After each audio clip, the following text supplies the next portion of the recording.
तो भाई ये यहाँ से स्टार्ट लेते हैं। ये अब हमारे पास एक और चैप्टर है 4.2.5 स्केल ऑफ ऑपरेशंस। इसमें नॉर्मली क्या है कि इसमें हम लोगों को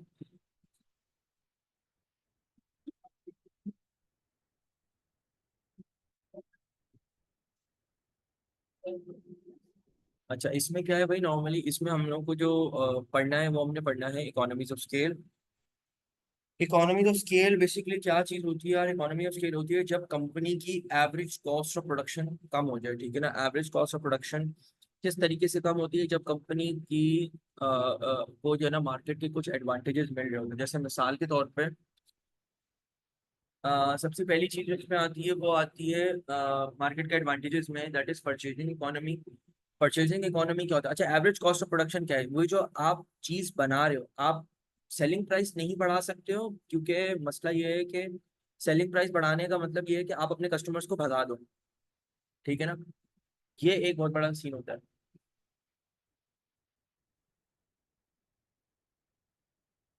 तो अब उस सिचुएशन में हमें क्या करना होता है कि जब हम लोग अपनी सेलिंग प्राइस को नहीं बढ़ाते और हम लोग को इसमें जो है प्रॉफिट मार्जिन को बढ़ाना है, तो फिर उसका एक ही तरीका है, फिर अपनी कॉस्ट को कम करो, ठीक है ना। और वो कॉस्ट को कम करने का तरीका भी फिर एक होता है कि भाई आपको उसमें जो है ना इकोनॉमी तो स्केल आपको मिलना शुरू हो जाए। वो कैसे मिलती है? जब कंपनी बिकम्स अ लार्ज, ठीक है ना। अब पहली इकोनॉमी ऑफ स्केल क्या है आपकी? है परचेजिंग इकोनॉमी, ठीक है ना। अब परचेजिंग इकोनॉमी जिसमें क्या होता है? परचेजिंग इकोनॉमी होता है कि जब आप बल्क बाइंग कर लेते हो। बल्क बाइंग इज बेसिकली जब आप अपने सप्लायर से एक लार्जर क्वांटिटी के अंदर चीज उठाते हो, ठीक है ना। फिर उसमें क्या होता है कि अगर मार्केट में सप्लायर जो है एक यूनिट जो है $10 का दे रहा है, and if you buy a huge quantity, तो आपको जो है ना फिर वही अमाउंट, वो दो आपको जो है ना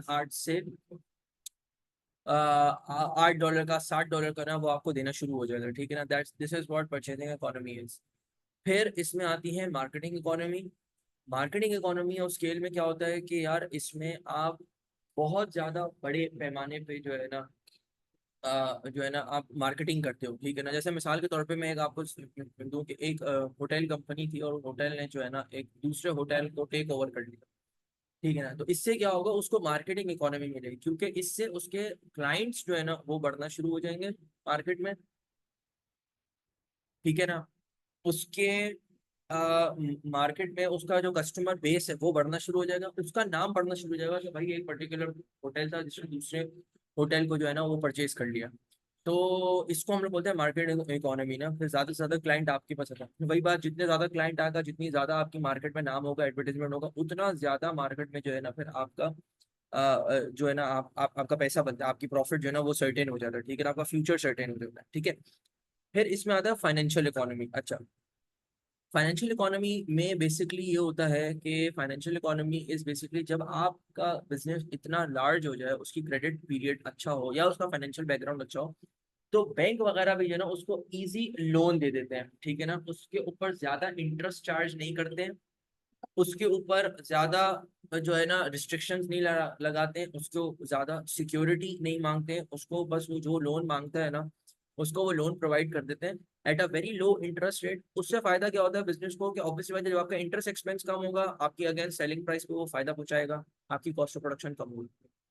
और साथ ही के साथ जिस पर्पस के लिए आप बिजनेस वो लोन उठा रहे हो, वो आपका पर्पस भी पूरा हो जाएगा, ठीक है ना। लार्जर बिजनेसेस नॉर्मली क्या करते हैं? उनके पास पैसा होता है तो भी वो लोन उठा लेते हैं, इसलिए क्योंकि वो कहते हैं हम अपना पैसा इस्तेमाल क्यों करें। खुदा ना खास्ता मार्केट में कोई फाइनेंशियल क्राइसिस आ जाए, फाइनेंशियल लिक्विडिटी क्राइसिस आ जाए, हमें कोई बड़ा मसला आ जाए, तो हमारे पास पैसा पड़ा होना चाहिए ना। हम बैंक से लोन ले लेते हैं, आहिस्ता आहिस्ता उसको पे ऑफ करते जाएंगे और हम अपने काम भी कर लेंगे, हमारा खुद का पैसा भी हमारे पास पड़ा रहेगा। तो ये जो है ना ये एक बहुत बड़ी चीज है। लेकिन स्मॉल बिजनेसेस को जो है ना वो कंपैरेटिवली ये चीज नहीं मिलती है, उनको इंटरेस्ट रेट हाई मिलते हैं, उनको रिस्ट्रिक्शंस देनी पड़ती है, उनको सिक्योरिटी देनी पड़ती है। तो उसकी वजह क्या है? क्योंकि स्मॉल बिजनेस है, उनकी क्रेडिट पीरियड उनका अच्छा नहीं, उनका कुछ पता नहीं होता। वो मैनेजर्स जो होते हैं बैंक के, वो यही सोचते हैं कि भाई खुदा ना खास्ता साला लेके ना भाग जाए पैसे, या डिफॉल्ट में ना चला जाए, नुकसान हमें हो जाएगा। क्यों? क्योंकि अगर हम लोग इसने बैड डेट कर दिया, तो बैड डेट का मतलब क्या है कि फिर अब जो है ना पैसा जो है ना वो हमारा फंस गया है और हमें नुकसान है, ठीक है ना। आप सामने वाले को जान से तो मारोगे नहीं, तो ये एक मसला होगा, ठीक है। फिर हमारे पास इसमें आता है मैनेजरियल इकोनॉमी, ठीक है ना। मैनेजरियल इकोनॉमी क्या होता है? मैनेजरियल इकोनॉमी होता है कि जब आप मार्केट में, मार्केट का सबसे अच्छा, महंगा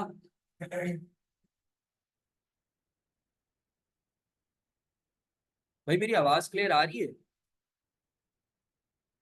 हाँ हाँ ठीक है। चलो सही हो। तो मैनेजरियल इकोनॉमी क्या होता है? मैनेजरियल इकोनॉमी होता है जब मार्केट का अच्छा स्ट्रॉन्गेस्ट बंदा जो होता है ना, वो आपकी कंपनी में ना काम कर रहा है, ठीक है ना, आप उसको अफोर्ड कर रहे हो, आप उसको अफोर्ड कर सकते हो और आप उसको पैसा दे, मतलब जो वो आपसे पैसे मांगे ना, आप उसको हायर कर। अब देखो इससे फायदा क्या होगा? इससे फायदा ये होगा कि भाई देखो, आपका जो मैनेजर है ना, जिसको आपने नए पैसों पे हायर किया, मस्त फर्ज करो 5 लाख रुपए अपने उसको हायर कर लिया, वो इतना मार्केट का एक्सपीरियंस बंदा होगा कि वो आपको उल्टा बिजनेस ला के देगा। 5 लाख उसको दोगे, वो आपको 20 से 25 लाख रुपए का फायदा करा के देगा। क्यों? क्योंकि उसको मार्केट की इन्स एंड आउट पता है, वो एक्सपीरियंस है, उसको एक्सपोजर है, ठीक है ना। तो ये भी एक तरीका है, आपको मार्केट के एडवांटेज मिलते हैं और आप आहिस्ता आहिस्ता मार्केट के अंदर अपना नाम क्रिएट करते हो, ठीक है। और आपका बिजनेस है ना वो ग्रो करता है। तो मैनेजर्स का भी एक, फिर मैनेजर्स चूंकि एक्सपीरियंस होते हैं, उनको टीम्स को लीड करने का पता होता है, तो ऐसे मैनेजर्स की जो टीम होती है ना, वो भी बड़ी इफेक्टिव होती है और आपकी कंपनी का इफेक्टिव और एफिशिएंट काम होता है, वेस्टेज क्रिएट नहीं होती, अगेन पैसों में आपकी इंक्रीज आती है, ठीक है भाई। इसके बाद हमारे पास आता है टेक्निकल इकोनॉमी। टेक्निकल इकोनॉमी क्या होता है? टेक्निकल इकोनॉमी होता है कि जब आप मार्केट का सबसे लेटेस्ट इक्विपमेंट, मशीनरी, कोई चेंजेस आप पहले अडॉप्ट कर लो, क्योंकि छोटी कंपनीज के पास इतना पैसा नहीं होता है कि वो ना इस चीज को अडॉप्ट कर पाए। अब जब एक बड़ी कंपनी के पास इतना पैसा है और वो इस चीज को अडॉप्ट कर लेती है आराम से, इजीली, तो भाई सिंपल है भाई, जब वो इजीली उसको अडॉप्ट कर लेती है, तो फिर कस्टमर जो है ना भाग के वाले, जैसे मिसाल के तौर पे भाई एक जो एक कंपनी है, उसके मार्केट में 20,000 यूनिट बनाती है, ठीक है ना, एक मार्केट में नई मशीनरी आ गई जो 50,000। अब उसको पता है कि मार्केट की इतनी डिमांड आ रही है कि अगर मैं मशीनरी खरीद लूंगी तो मैं इसको फुल कैपेसिटी पे काम करूंगी। वही बात, जितनी क्वांटिटी में आप प्रोड्यूस करोगे उतनी ही क्वांटिटी में ना मार्केट में बिक्री होगी, उतना ही आपका पैसा बढ़ेगा, उतना ही आपको जो है ना परचेजिंग इकोनॉमी मिलेगा। आपकी एवरेज कॉस्ट कम होगी, आपका प्रॉफिट मार्जिन बढ़ेगा। तो टेक्निकल इकोनॉमी भी जो होती है ना, वो बेसिकली होती है। तो हमारे पास इकोनॉमी तो स्केल में 5 आते हैं: purchasing economy, marketing economy, financial economy, manager economy और टेक्निकल इकोनॉमी, ठीक है भाई, यहाँ तक कहानी क्लियर है?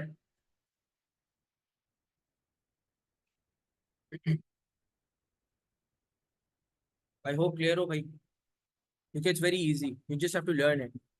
सिर्फ इसका सिनेरियो ये होना चाहिए कि आपको ये अप्लाई कहाँ हो रहा है ना, वो देखना है, सही ना। जैसे मैंने अभी ना रिसेंटली एक क्वेश्चन दिया था बच्चों को, ठीक है ना, सेक्शन 4 का था वो सवाल, मतलब जो मैं अभी पढ़ा रहा हूँ, मैंने एक मॉक लिया था, छोटा सा ना प्री मॉक था। उस मॉक में सवाल यही था कि भाई एक होटल ने दूसरे होटल को परचेज कर लिया, बताओ जिस होटल ने परचेज किया उसको इकोनॉमी डिफरेंस कौन कौन सी मिलेगी। अब लोग क्या लगा रहे हैं? Financial economy. लोग क्या लगा रहे हैं? Technical economy, which is wrong. मैंने बच्चों को बोला, मैंने बोला भाई एक होटल ने दूसरे होटल को परचेज किया, बेटा इसकी दो इकोनॉमीज आपको मिलेगी। एक होगी परचेजिंग इकोनॉमी, क्योंकि जाहिर सी बात है, अब क्योंकि कस्टमर का क्लाइंटेल आपका बढ़ गया है, तो वो अब सर्विसेज जो है ना ज्यादा आपसे मांगेंगे। जब सर्विस ज्यादा मांगेंगे तो आपको भी ज्यादा रॉ मटेरियल खरीदना पड़ेगा, ठीक है ना। तो एक तो परचेजिंग इकोनॉमी मिलेगी और दूसरा मार्केटिंग इकोनॉमी मिलेगी। मैंने कहा आपने दूसरे बिजनेस को परचेज कर लिया, आपका नाम बढ़ रहा है, मार्केट में आपका नाम हो गया कि भाई ये पर्टिकुलर होटल ने ही किया है। अब बच्चे क्या लिख रहे हैं उसमें कि सर टेक्निकल इकोनॉमी। मैंने बोला भाई ये गलत है सर, ऐसा थोड़ी कि यार जो चीज याद होगी वही लिख कर आ जाओ। आप लोगों ने इस तरीके से काम नहीं करना, आप लोगों ने स्मार्टली काम करना है। पढ़ो सवाल क्या कह रहा है, अंडरस्टैंड करो सवाल क्या मांग रहा है, फिर उसमें कौन सी इकोनॉमी स्केल सूटेबल हो रही है वो लिखो। अपनी तरफ से सारी चीजें लिखकर आ जाओ ना, फिर तो यार काम खराब है यार। ये फिर एग्जामिनर मार्क्स काटेगा, बाद में कंप्लेन आती है कि यार सर हमारे मार्क्स क्यों कटेगा। भाई सवाल को अंडरस्टैंड करो, सवाल आपसे क्या मांग रहा है, अंडरस्टैंडिंग इसी को तो बोलते हैं, ठीक है भाई। अच्छा, इसके बाद देखो हमारे पास ना कुछ कॉन्सेप्ट और आते हैं। अब इसमें आता है diseconomy of scale.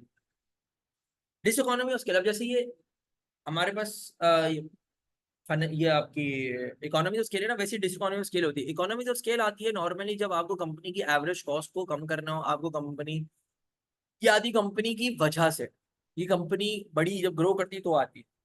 Dish economy of scale कब आती है? डिस इकोनॉमी स्केल आती है जब आपकी कंपनी के विद इन प्रॉब्लम, इंटरनल मसले आ रहे हो, ठीक है ना। जैसे कि मैनेजर अच्छा नहीं है, वर्किंग एनवायरनमेंट अच्छा नहीं है, एथिकल एनवायरनमेंट नहीं है, बच्चों वो एम्प्लॉयज को जो है ना वो मतलब सही से ट्रीट नहीं किया जा रहा। तो उसकी वजह से ये चीजें आती है जिसको हम लोग बोलते हैं पुअर कम्युनिकेशन, लो मोरल और स्लो डिसीजन मेकिंग। ये तीन एस्पेक्ट्स है जिसकी वजह से ना कंपनी में डिसइकोनॉमी स्किल आती है। डिसइकोनॉमी स्किल से होता क्या है? डिसइकोनॉमी स्किल से होता है कि भले आपको सप्लायर से अच्छा डिस्काउंट मिल गया, ठीक है ना, आपने बल्क बैंक और डिस्काउंट मिल गया, लेकिन आपका ना इंटरनल बंदा वो ही जब आपसे खुश नहीं है तो वो क्या करेगा, वो जब डीमोटिवेटेड होगा तो वो मार्केट में, वो सॉरी आपके काम में वेस्टेज क्रिएट करेगा। और वेस्टेज क्रिएट करने का मतलब ही यही है कि भाई आपका बिजनेस गया। वेस्टेज करने का मतलब ये है कि आप अपनी एवरेज कॉस्ट को बढ़ा रहे हो, तो क्या फायदा हुआ सप्लायर से कैश डिस्काउंट लेने का, जब इन दी एंड आपने फंसना ही था, आपने अपने एम्प्लॉयज को भी खुश नहीं रखा हुआ है। तो वो वेस्टेज क्रिएट कर रहा है, एफिशिएंटली काम नहीं कर रहा, रिसोर्सेज को प्रॉपर एलोकेट नहीं कर रहा, कस्टमर ओरिएंटेड नहीं हो रहा, इफेक्टिव नहीं हो रहा, तो एवरेज कॉस्ट तो बढ़ेगी, आपका प्रॉफिट ड्रॉप करेगा। जहां आप 10 रुपए कमा रहे थे एक चीज में, आप 4 रुपए कमा रहे हो। सर क्या प्रॉफिट लॉस में कन्वर्ट होता है? कुछ कुछ जगहों में लॉस में कन्वर्ट हो जाता है, लेकिन कहा यह जाता है कि प्रॉफिट आता है लेकिन प्रॉफिट मार्जिन कम हो जाता है। ठीक है, तो ये होते हैं भाई डिसइकोनॉमी ऑफ स्केल। ये आपको अगेन याद करने हैं। इसका कोई पर्टिकुलर क्वेश्चन नहीं आता, ये नॉर्मली आपके पास P1 के एएस लेवल के अंदर आता है ये वाला, ठीक है ना। P1 as level section A. ये सेक्शन बी में अभी तक इसका कोई बड़ा कोई क्वेश्चन नहीं आया है, ठीक है। अच्छा जी, इसके बाद हमारे पास इसमें आते हैं ये कुछ की concept, how to avoid diseconomy of scale. ये 3 मार्क का क्वेश्चन पेपर में पूछता है। 3 तरीके हैं भाई, decentralization, reduce diversification and management by objective. मैं पहले तीसरा समझाता हूँ, मैनेजमेंट बाय ऑब्जेक्टिव, ये आसान है, इजी हो जाएगा, ठीक है ना।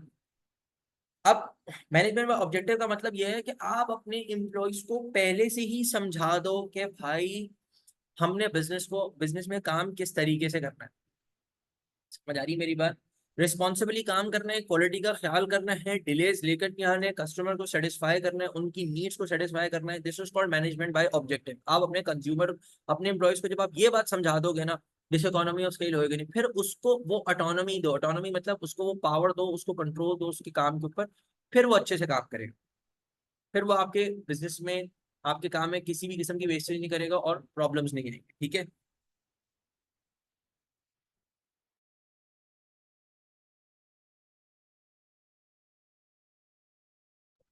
अच्छा, इसके बाद हमारे पास आता है, इसमें मैनेजमेंट का ऑब्जेक्टिव हो गया, इसके बाद हमारे पास आता है रिड्यूस डाइवर्सिफिकेशन। रिड्यूस डाइवर्सिफिकेशन का मतलब ये होता है कि जब आप अपनी कोर एक्टिविटीज पे ज्यादा, जैसे मिसाल के तौर पर मेरी एक दुकान है, मेरे पास पैसा आया, मैंने भाई 10 दुकानों में इन्वेस्टमेंट कर दिया, 3 दुकानें खोलनी। अरे भाई 3 दुकानों में क्यों इन्वेस्टमेंट कर दी? पहले ये तो देखोगे तो आपकी करंट दुकान का रेवेन्यू अच्छा आ रहा है क्या, करंट दुकान में एम्प्लॉय खुश है क्या, करंट दुकान से कस्टमर की सर्विस अच्छी जा रही है क्या, करंट दुकान में कस्टमर सेटिस्फाइड है, प्रोडक्ट अच्छा है? पहले अपनी कोर एक्टिविटीज को देखो ना यार। अच्छा मैं अपनी बात करूं यार, मैं बिजनेस पढ़ा रहा हूँ, मुझे बिजनेस में मैं ओके हूँ, इतना कोई वेल वर्स नहीं हूँ, लेकिन मैं साथ अकाउंट्स भी पढ़ा रहा हूँ, इकोनॉमी पढ़ा रहा हूँ, पैसे के चक्कर में मैं और सब्जेक्ट भी पढ़ाने लगा। भाई प्रॉब्लम इसमें ये आती है कि भाई आपको मैनेजमेंट बाय ऑब्जेक्टिव का वो सॉरी रिड्यूस कि आप ये बाकी सब्जेक्ट में मत घुसो। आप पहले अपना जो सब्जेक्ट पढ़ा रहे हो, जो आप समझते हो कि आप इसमें बेहतरीन हो, आप पहले ये पढ़ाओ, इसके बाद आप ऊपर जाना। ऐसे थोड़ी होता कि आप जो ना पागलों की तरह बस जो ना अपने आप को डाइवर्सिफाई करते जा रहे हो। इससे तो भाई डिसइकोनॉमी ऑफ स्केल आएगी। इससे आप एक चीज में अच्छे होगे नहीं, ना कस्टमर सेटिस्फाई होगा, आप भी डिमोटिवेटेड रहोगे यार कि कस्टमर का फीडबैक मुझे अच्छा नहीं आ रहा। एम्प्लॉय आपने जो रखा है वो डिमोटिवेटेड रहेगा, आप डाइवर्सिफाई कर रहे हो, उसको एक जगह इस्तेमाल ही नहीं कर रहे हो सही से, आप जगह जगह जगह उसको इस्तेमाल कर रहे हो। ठीक है, फिर आता है डिसेंट्रलाइजेशन। अच्छा, एक चीज होती है हमारे पास सेंट्रलाइजेशन, ठीक है ना। सेंट्रलाइजेशन का मतलब ये होता है कि जब एक जगह से ऑर्डर आ रहा हो, एक जगह से ऑर्डर आने का मतलब क्या होता है कि भाई आपका एक हेड ऑफिस है, और उस हेड ऑफिस में जो इंफॉर्मेशन जो है ना वो तमाम ब्रांचेस को जा रही है, ठीक है ना। अब तमाम ब्रांचेस जो बाकी ब्रांचेस है उनको जो है ना वो नहीं मिल रहा है, आपकी एक क्या कहते हैं, पावर नहीं दे रहा हो। मिसाल के तौर पे यार हमारी कोई 10 ब्रांचेस है, मेरी जिम की 10 ब्रांचेस, ठीक है ना। मेरी जो बादल वाली ब्रांच है ना उसके बाहर ना हंगामे छिड़ जाते हैं, ठीक ठाक वाले मतलब सही वाले फड्डे फड्डे छिड़े हुए हैं। अब उसमें मसला ये हुआ कि भाई मैंने बोल दिया कि भाई अब as a owner, as a centralize system, मैंने सबको बोल दिया कि सब बंद करो, सब कुछ बंद होगा। तो मेरी 10 जो ब्रांचेज है भाई, क्लिफ्टन में भी है मेरी, जो है डिफेंस में भी है मेरी, जौहर में भी है, गुलशन में भी है, उन तमाम को जो है ना मुझे बंद करना पड़ेगा, ठीक है ना।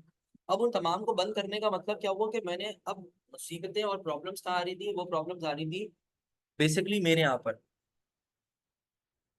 ठीक है, मेरे हैदराबाद में आ रही थी, बाकी और किसी जगह पे नहीं आ रही। अब हुआ ये कि जब बाकी और किसी जगह पे नहीं आ रही थी और मैंने जब ये वाले सिस्टम को सारे तमाम ब्रांचों हुआ था, मेरा तमाम रेवेन्यू रुक गया। अब होता ये है कि डिसेंट्रलाइजेशन में होता है कि आप अपने मैनेजर्स को ना थोड़ी सी पावर दे देते हो, आप उनको बोलते हो कि भाई ये पावर आप मुझसे ले लो। ठीक है, फिर लाइव आवाज से यार ये ना मेरी,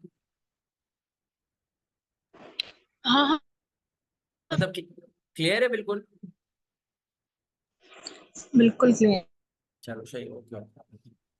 तो डिसेंट्रलाइजेशन में यार ये होता है कि फिर आपके पास जो है वो आप जब अपनी लोअर मैनेजमेंट को थोड़ी सी पावर पकड़ा देते हो ना, उससे फायदा ये होता है कि फिर जब मैं बोलूंगा कि यार आपने ब्रांचेस बंद करनी है, अभी भी डिसीजन मैं ही ले रहा हूँ, लेकिन सब मैनेजर्स ने मुझे बोला सर हमारे इलाके में अभी तक कोई प्रॉब्लम नहीं है, हमारे पास कस्टमर्स आ रहे हैं, अब हमें खोलने दें। अगर खुदा ना खास्ता इस तरफ कोई हंगामे हंगामे आते हैं तो हम इसको बंद कर देंगे। मैंने बोला ठीक है भाई, मैंने आपको ऑर्डर पास डाउन कर दिया, आपको अथॉरिटी है, आप बंद करना चाहो तो कर दो, नहीं है तो नहीं सही। बट अगर प्रॉब्लम्स आए या कोई आपको कोई दंगा वंगा हो तो आप जो है ना उसको बंद कर देना। This is for decentralization. जब आप अपने मैनेजर्स को थोड़ी सी उनके ही काम पे थोड़ी पावर दोगे ना, they feel more involve in the business, वो अपनी प्रोडक्टिविटी को ना अपनी ब्रांच के हिसाब से इंक्रीज करेंगे। अल्टीमेट गोल क्या है कि पैसा बढ़ाना है, पैसा कमाना है, प्रॉफिट मैक्सिमाइज करना है, शेयर होल्डर्स को आपने पैसा देना है। तो भाई इसमें होता है decentralization, reduce diversification and management by objective. ठीक है, इससे आपकी डिसइकोनॉमिक स्केल जो होती है ना वो अवॉइड हो जाती है। अच्छा, एक चीज और बता दूं कि इसमें ना एक बाइफरकेशन भी पूछता है। वो बाइफरकेशन क्या होती है, वो बोलता है कि भाई आप मुझे बता दो कि इंटरनल इकोनॉमी ऑफ स्केल क्या है और एक्सटर्नल इकोनॉमी ऑफ स्केल क्या है। तो भाई इंटरनल इकोनॉमी ऑफ स्केल जो होती है ना वो ये होती है, this one, this one and this one. ये इंटरनल इकोनॉमी ऑफ स्केल है, ये और ये external economy of scale. Internal का मतलब ये कंपनी की वजह से आ रही है, मतलब कंपनी के अंदरूनी ग्रोथ की वजह से आ रही है। मैं जो इकोनॉमी ये बाहर से आती है, कंपनी को देखते हुए कि यार ये कंपनी ग्रो कर रही है तो ये कंपनी अच्छी जा रही है, तो इस वजह से ना हम इसमें चले जाते हैं। टेक्निकल इकोनॉमी भी ऐसी होती है। ठीक है, तो internal external economy of scale हमारे पास ये होती है भाई। ठीक है, अच्छा, इसके बाद हमारे पास इसमें एक्सटर्नल इकोनॉमी स्केल मैंने सिखा दिया। अच्छा ठीक है, ठीक है। मैनेजमेंट और ऑब्जेक्टिव क्या बताया था? अच्छा, management by objectives is basically यार जहाँ पे हम लोग जो है ना वो करते हैं, मतलब अपने एम्प्लॉयज को जो है ना एक पर्पस दे देते हैं। जैसे मैं एक मिसाल दूं कि यार मैं स्कूल में पढ़ा रहा हूँ, तो मेरी प्रिंसिपल ने मुझे बता दिया सर ये करिकुलम है और ये 6 महीने का टाइम है, टिल मिड ईयर आपने ना बच्चों को ये चैप्टर्स फिनिश करवा दे। अब वो मेरे काम में घुस नहीं रही है, उसने बस मुझे टाइम दे दिया कि सर आपके पास है, अब आपने इफेक्टिवली बच्चों को पढ़ाना है, बच्चों के मार्क्स अच्छे हैं क्योंकि वो एंड रिजल्ट देंगे। अब मेरे पास है, मैं पूरा सिलेबस महीने में करवा दूं, 2 महीने में करवा दूं, 10 में वो पूरे टाइम पीरियड लेकर कराऊं, या मैं 2 दिन में करवाऊं, ये मेरा काम है। बस मेरे बच्चों के मार्क्स अच्छे आने चाहिए, ठीक है ना, और वो मेरे काम में बिल्कुल भी इंटरफेयर नहीं करिए। This is what management by objective means. ठीक है, ये बेसिकली होता है। इससे डिसइकोनॉमी ऑफ स्केल क्यों नहीं होती, क्योंकि मैं मोटिवेटेड हूँ, मुझे पता प्रिंसिपल ने मुझे मेरा टारगेट दे दिया, काम दे दिया, अब मैं अपनी पेस पेस को करता जाऊंगा और मैं बच्चों का अच्छा रिजल्ट लेकर आऊँ। ये बेसिकली होता है diseconomy of scale, oh sorry management by objective. सही है। हाँ, सही सही। चलो।